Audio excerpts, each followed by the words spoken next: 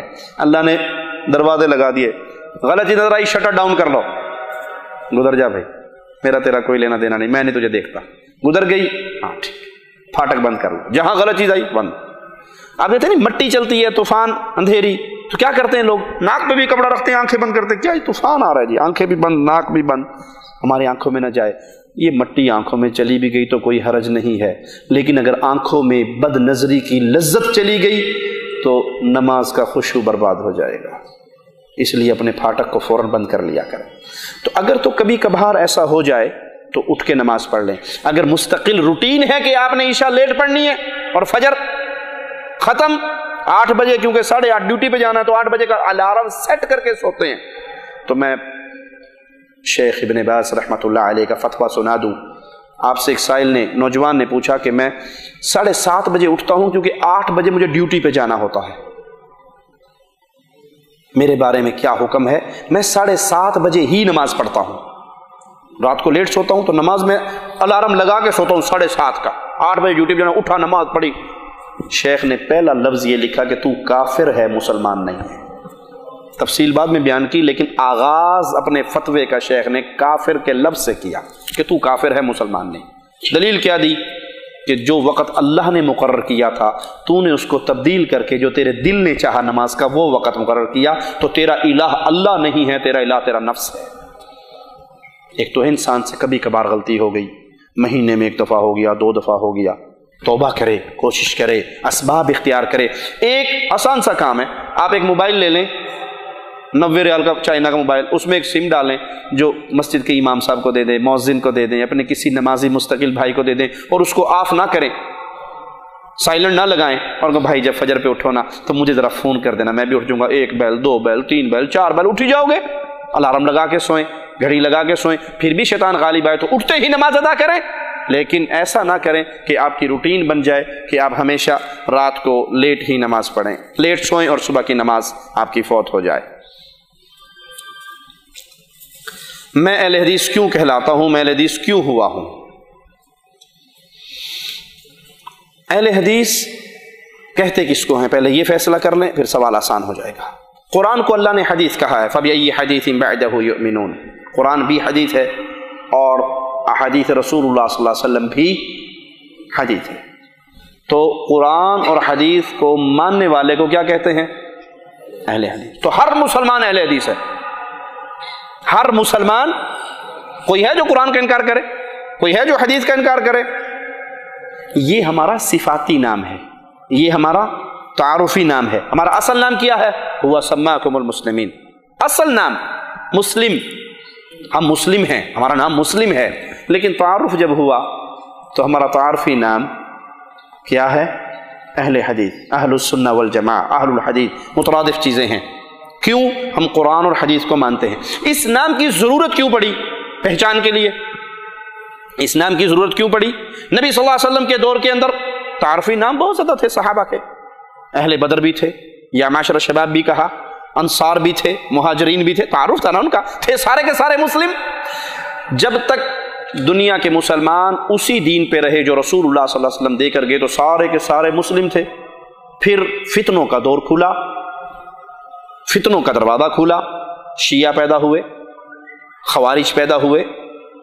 اس وقت پھر صحابہ کا آخری دور تھا، تابعین کا ابتدائی دور تھا، وہاں پہ اہل سنت والجماعت کا نام تابعین کے دور میں متعارف ہوا، جو اصل نام نہیں، اصل نام مسلم ہے، یہ ہمارا تعارف ہے۔ بھائی گھوڑوں کو پوجنے والا بھی مسلم ہے، قبر کو پوجنے والا بھی مسلم ہے، مندر میں جا کے عید میلاد منانے والا بھی مسلم ہے، کرسمس کا کیک کاٹنے والا بھی چرچ میں کھڑا ہو کے مسلم ہے۔ ہم کون سے مسلم ہیں؟ ہم وہ مسلم ہیں جو صرف قال اللہ وقال رسول کو مانتے ہیں، ہم وہ مسلم ہیں۔ ہمیں اہل السنہ والجماعہ بھی کہا جاتا ہے، اہل الحدیث بھی کہا جاتا ہے، تو یہ ہمارا تعارفی نام ہے۔ اہل حدیث بننا لازم ہے، کہلوانا نہیں۔ اگر بندہ ایک اہل حدیث نہیں کہلواتا اگر ایک بندہ اہل حدیث نہیں کہلواتا لیکن عقیدتاً منہجاً وہ اہل الحدیث ہے تو ہمارا بھائی ہے، ہمارا بھائی ہے وہ، اگر قرآن و حدیث پہ چلتا ہے ہمارا بھائی ہے۔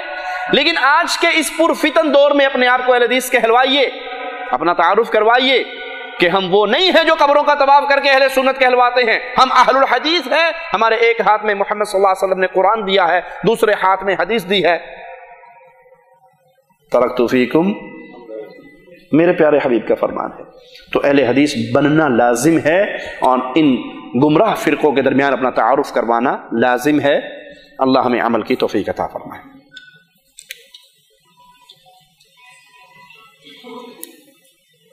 ایک شخص نے کہا کہ سعودی عرب والے مسلمان نہیں، اس لیے ان پر اللہ کا عذاب آیا ہے، انا للہ و انا الیہ راجعون۔ اسے کو بھائی ہاں، جیسے آپ مسلمان ہیں ہم ویسے واقعی سعودی عرب والے مسلمان نہیں ہیں۔ آپ قبروں پہ سجدہ کر کے بھی مسلمان ہیں، آپ قبروں کا طواف کر کے بھی مسلمان ہیں، آپ یا علی مدد کے نعرے لگا کے بھی مسلمان ہیں، آپ ہاتھ میں امام زامن باندھ کے بھی مسلمان ہیں، آپ کوٹھے پہ کالی ہنڈیا رکھ کے بھی مسلمان ہیں، آپ ٹوڈی گاڑی کے آگے جوتی باندھ کے بھی مسلمان ہیں، آپ گلے میں تعویذ پہن کے بھی مسلمان ہیں۔ واقعی سوری، ہم ایسے مسلمان نہیں ہیں جیسے مسلمان آپ ہیں۔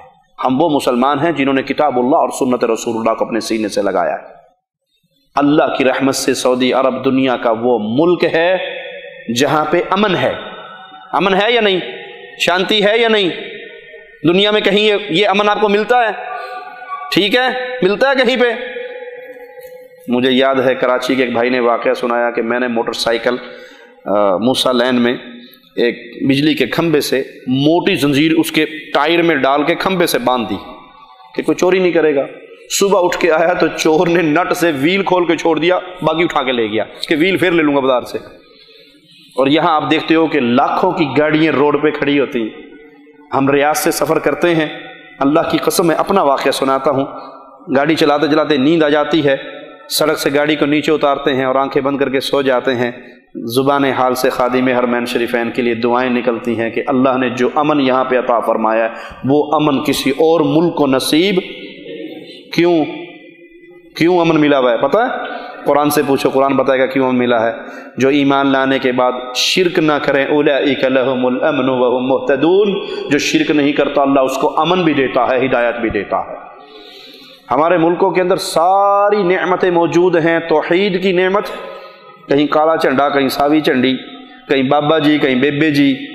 ایک بی بی کی فیس بک پہ آج کل بڑی مشہوری چل رہی ہے، اس کے ہاتھ پہ وہ کہتے ہیں کہ ایک ہاتھ پہ اللہ لکھا ہوا ہے، ایک ہاتھ پہ محمد لکھا ہوا ہے۔ اللہ محمد والی صاحبہ مائی صاحبہ سے آ کے دم کرواؤ، دعا کرواؤ، تعویذ لو، اس کے اللہ محمد دونوں ہاتھوں پہ لکھا گیا، کرامت ہو گئی۔ اس کو نہیں پتا تھا کہ سننے والوں میں کوئی وابی بھی ہوگا، وہ یہی سمجھتے سنی چ سبحان اللہ، نعرہ رسالت، کوئی عقل مند بھی سن لے گا۔ بھائی اس بی بی سے پوچھو، تیرے ایک نام پہ اللہ، ایک ہاتھ پہ اللہ، ایک ہاتھ پہ محمد، استنجے کے لیے تو نے خادمہ رکھی ہوئی ہے، طہارت کے لیے کیا کرتی ہے؟ شرم نہیں آتی تمہیں اللہ اور اس کے رسول کے ساتھ مذاق کرتے ہوئے؟ بھائی بائیں ہاتھ سے طہارت کرو گی تو یہاں محمد کا نام لکھا ہوا ہے صلی اللہ علیہ وسلم، تم سے بڑا بھی کوئی ظالم گستاخ ہوگا؟ دائیں ہاتھ سے لوٹا پکڑو گی، ناپاک اس پہ گندگی لگی ہوئی ہوگی تو یہاں اللہ کا ہمیں تو حکم ہے کہ قرآن حکیم کا کوئی ورقہ بھی آپ کی جیب میں ہو تو حمام میں لے جا سکتے نہیں لے جا سکتے، اور تم اللہ محمد اپنے ہاتھوں پہ خود چھاپ کے اس کو کرامت بنا کے دنیا کمانے کے لیے اللہ اور اس کے رسول کی توہین کرتے ہو۔ تمہارے اوپر جو عذاب آیا ہوا ہے اللہ اس عذاب سے مسلمانوں کو نہیں چاہتے۔ آیا ہوا ہے یا نہیں؟ مسجدیں اللہ کے لیے ہوتی ہیں، کیا مسجدوں میں خودکش حملے نہیں ہوتے؟ جی کیوں شیخ حافظ صاحب، مسجدوں میں خودکش حملے نہیں ہوتے؟ امام باڑوں میں خودکش حملے نہیں ہوتے؟ ارے جناز گاہوں پہ خودکش حملے، بندہ مر گیا، 50 بندے اس کا جنازہ پڑھنے کے لیے آ رہے ہیں اور ایک ظالم مجرم آ کے وہاں پہ اپنے آپ کو پھاڑ دیتا ہے، خودکش حملہ کرتا ہے۔ ایک تو مرا ہی مرا تھا جو اس کی دعا کرنے کے لیے آئے تھے، 20 ان میں سے بھی مر گئے۔ اس سے بڑا کوئی عذاب ہوگا؟ یہ عذاب ہے اس لیے کہ تم نے اللہ کی توحید کے اندر شرک کو ملا دیا ہے۔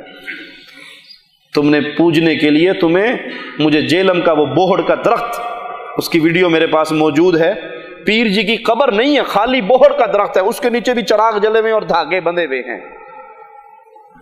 میرے پیارے حبیب کو نئے نئے مسلمان ہونے والے صحابہ نے کہا تھا جس طرح ان مشرکین کا درخت ہے ذات انوات ہمارے لیے بھی ایک بنا دیجئے، آپ نے کہا تھا یہ ایسے ہی ہے جیسے موسیٰ کی قوم نے کہا تھا ہمارا بھی ایک الہ بنا دیجئے۔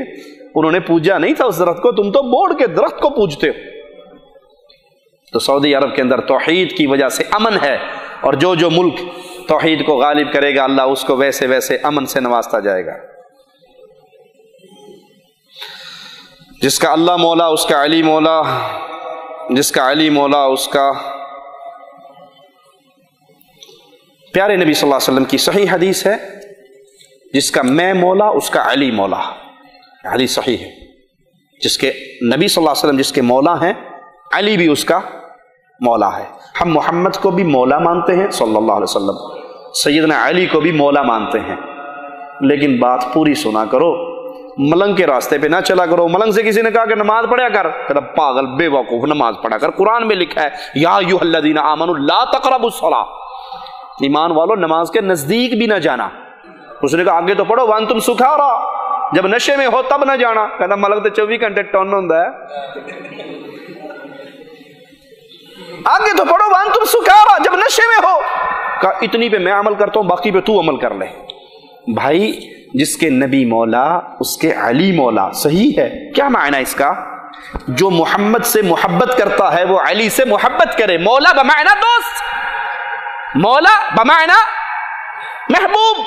پیارے نبی نے فرمایا علی تجھ سے مومن محبت کرے گا، منافق بغض کرے گا۔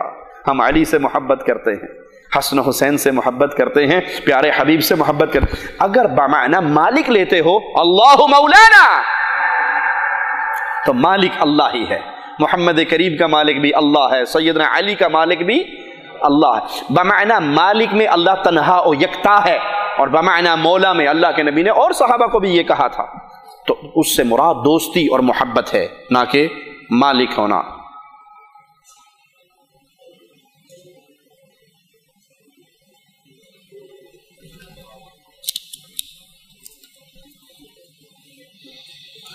پیارے نبی صلی اللہ علیہ وسلم کے جوتے کا چکر کیا ہے، کچھ لوگ نعلین پاک کہتے ہیں۔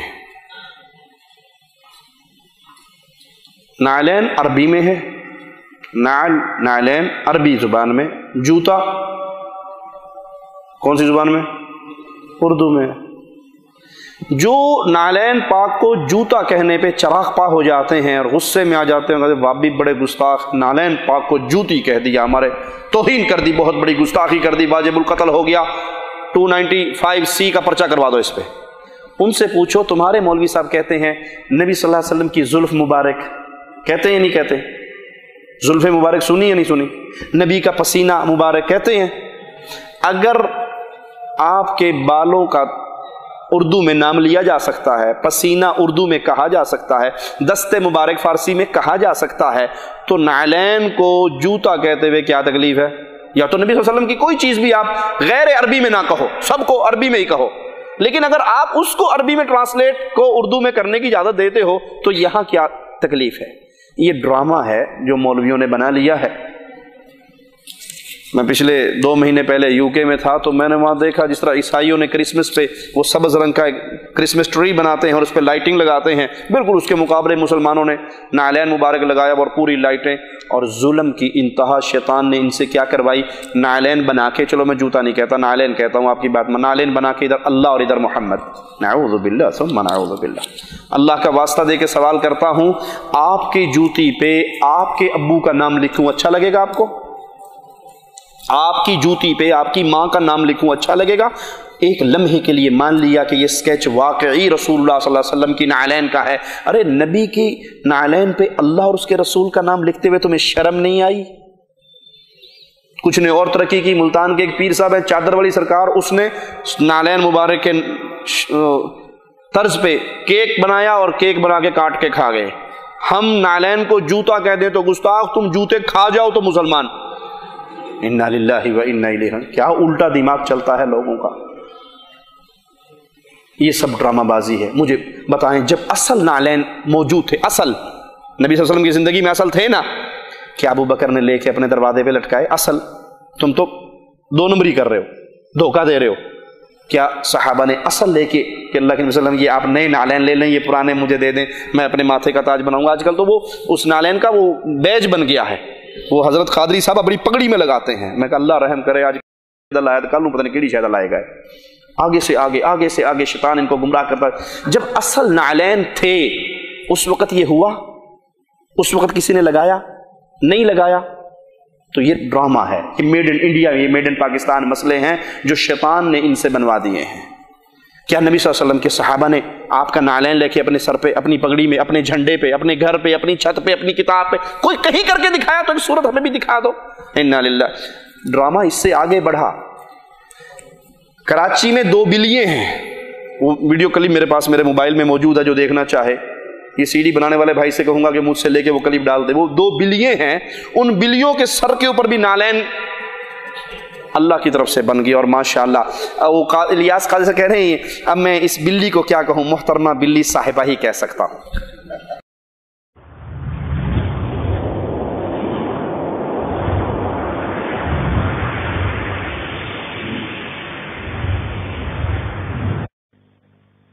عموماً ہم نے چاند پر نقشے نالے پاک دیکھا ہے، لیکن یہ بلی کے سر پر نالے پاک کا نقش ظاہر ہے۔ آپ سے سوال یہ ہے، کیا اس نالے پاک کے نقش کی وجہ سے اس بلی کی تعظیم کرنا چاہیے؟ اور کیا نالے پاک کے نقش کی وجہ سے بلی کو اگر ہم کچھ کھلائیں تو کیا اس کا بھی ثواب ملے گا؟ جواب عنایت فرمائیں، جزاک اللہ خیرہ۔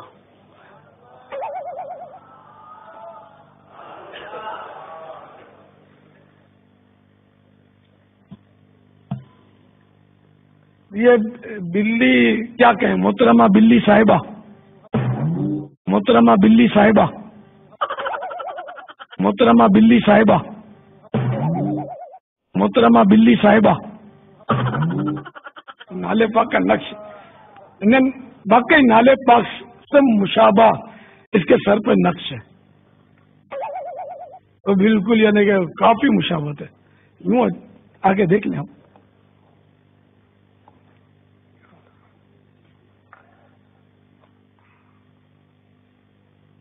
کافی مشابہت ہے بہت۔ ہاں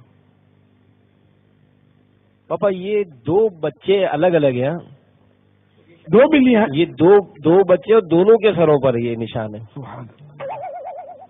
کورنگی میں ہے ہمارے۔ اچھا جی پاپا، کورنگی شریف ہم پرانا کی بلی ہے یہ۔ مرحبا۔ ایک تو یہ جس کی آنکھیں نیچے ہیں، اچھا یوں کفل مدین آنکھوں کا۔ واہ، صلو علی الحبیب صلی اللہ تعالی علی محمد۔ اچھا اب یہ بلی محترمہ بلی صاحبہ جو ہیں، تو اب ان کے پیشانی پر نالے پاک کے مشابہ نقش بنا ہوا ہے، ٹھیک ہے نا؟ تو اب یہ سمجھ کر کے یہ نالے پاک سے مشابہ ہے، اگر کوئی احترام کرتا ہے یا اس کو چومتا ہے تو انشاءاللہ ثواب کا حقدار بنے گا، جبکہ نیت وہی کہ تعظیم مصطفیٰ کی نیت سے کہ سرکار صلی اللہ تعالی علیہ وآلہ وسلم کے نالے پاک کی طرح کا اس کے سر پہ نقش بنا ہوا ہے،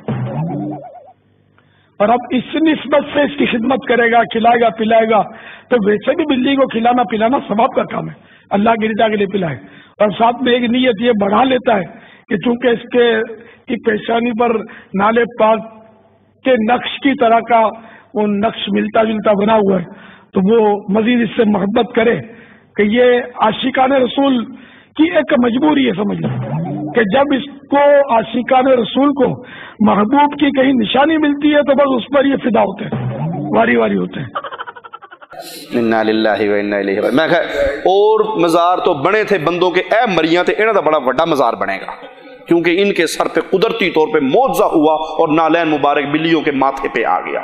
قوم کو کہاں لے کر جاؤ گے؟ تو اللہ سے کیوں نہیں ڈرتے ہو؟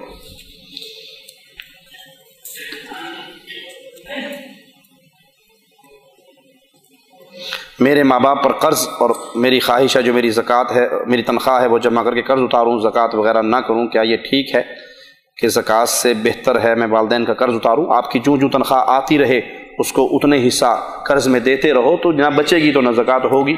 اگر اکٹھا کر کے رکھو گے اور اس پہ سال پورا ہوگا اور وہ نصاب کو پہنچے گی تو زکوٰۃ دینی پڑے گی.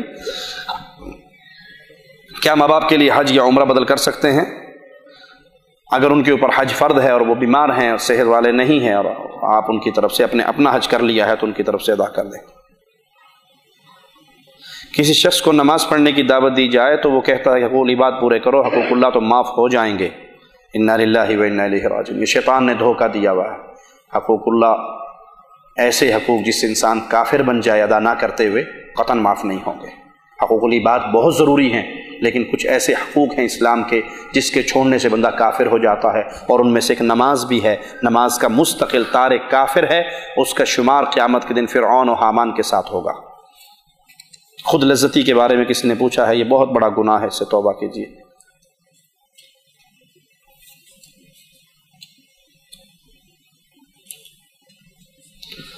سبحانک اللہم و بحمدک اشہد ان لا الہ الا انت استغفرک و اتوب الیک. جزاکم اللہ خیر.